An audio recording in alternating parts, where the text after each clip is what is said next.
שלום, שמי בל שני גרינברג, אני מקימי עמותה למניעת ניכור הורי בישראל.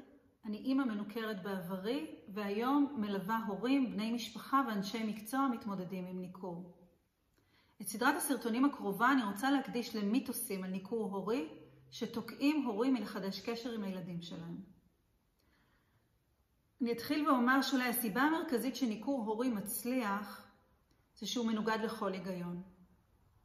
אנחנו, ההורים המנוכרים, ולעיתים גם אנשי המקצוע, מחזיקים הנחות יסוד, אמונות ואפילו מפעילים אינטואיציה, שלא רק שלא מקדמת תהליכי חידוש קשר, אלא מעכבת את חידוש הקשר ולעיתים מחריפה את הנתק.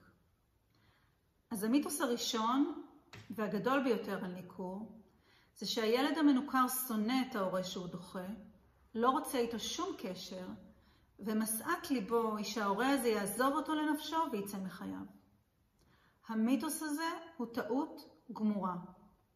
ויש למיתוס הזה כמה סיבות. הראשונה, שזה מה שהילד אומר.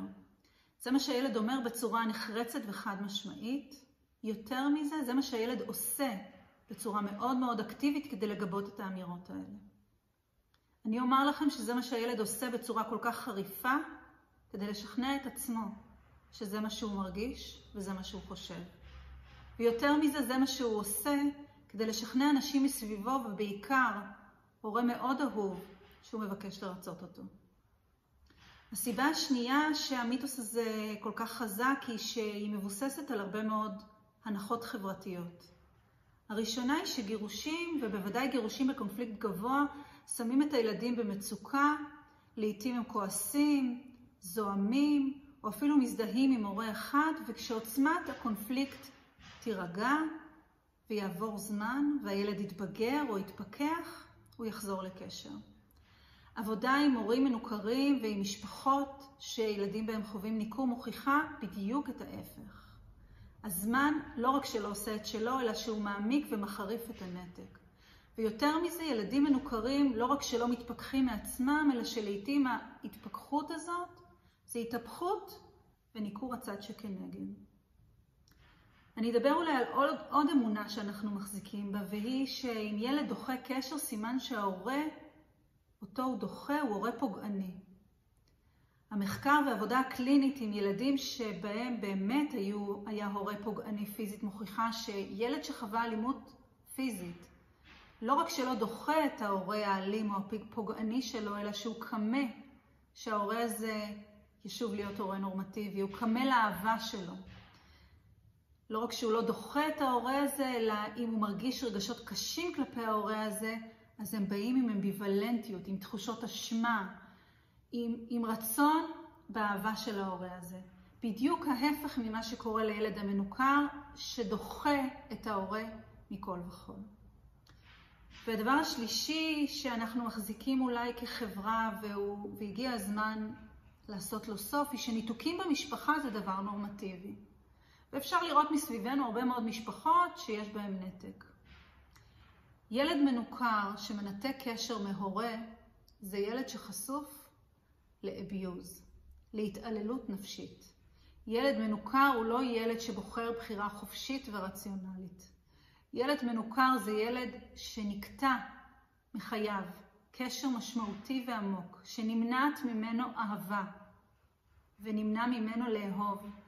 ולכן יש פגיעה בהתפתחות המוחית שלו, יש פגיעה בקוגניציה, יש פגיעה בהתפתחות הנפש. הפגיעה הזאת היא פגיעה לשנים ואפילו לדורות.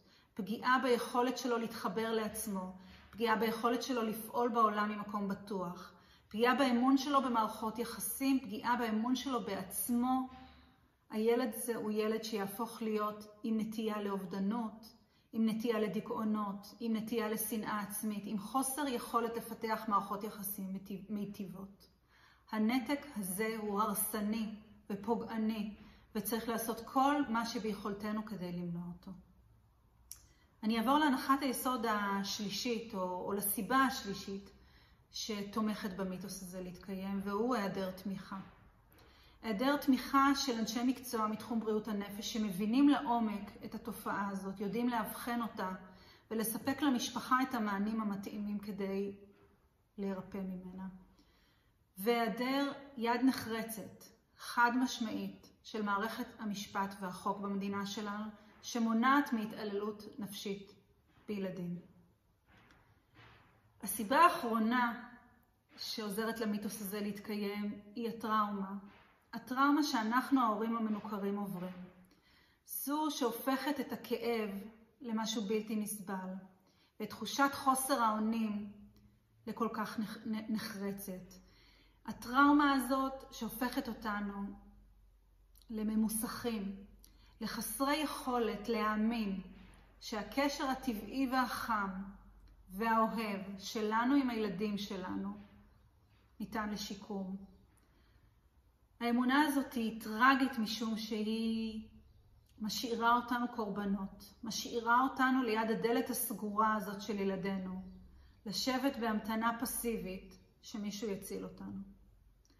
אז אני רוצה לסיים את הסרטון הזה בתחליף למיתוס הזה שאיתו התחלתי את הסרטון. ואני מציעה לנו ההורים המנוכרים, וגם לבני המשפחה ואנשי המקצוע, להחזיר לעצמנו את האמונה והידיעה שקשר טבעי, חם ואוהב של הורה עם הילד שלו הוא קשר בלתי ניתן לניתוק, בלתי שביר, ולא משנה כמה הקשר הזה ממוסך על ידי אמונות, על ידי מחשבות ועל ידי רגשות מאוד מאוד קשים. הילד שלנו קמה שאנחנו נמצא את הדרך בחזרה אליו. הילד שלנו קמה שאנחנו ההורים נשרוד את האתגרים, את החסמים, את ההתנגדות. הילד שלנו קמה שניקח את האחריות ונמצא את הדרך מתוך אהבה גדולה אליו. הילד שלנו קמה שנראה אותו, נראה אותו מעבר להתנהגויות הקשות שלו, מעבר לאמירות החד משמעיות שלו, נראה את האני האותנטי שלו, את הילד שאנחנו ילדנו, גידלנו, האכלנו, אהבנו. הילד שלנו קמה שנמשיך ונעשה ככל יכולתנו, כנגד כל ההתנגדויות, כנגד המערכת שלעיתים לא מסייעת. נמשיך ונפעל עד שנצליח לעזור לו, לחזור להיות הילד שלנו. נחזיר לו בחזרה את ההורה שאנחנו לחייו. אני מקווה שהסרטון הזה עזר לכם. בעיקר אני פונה להורים המנוכרים שם. לשים את המיתוס, את המחשבות האלה שרצות בראש שלנו בצד, ולהחזיר לעצמנו את הידיעה הכל כך טבעית, שהקשר שלנו עם הילד שלנו הוא בלתי מנוצח, ואנחנו נמצא את הדרך בחזרה אליו. תודה לכם ונתראה בסרטון הבא.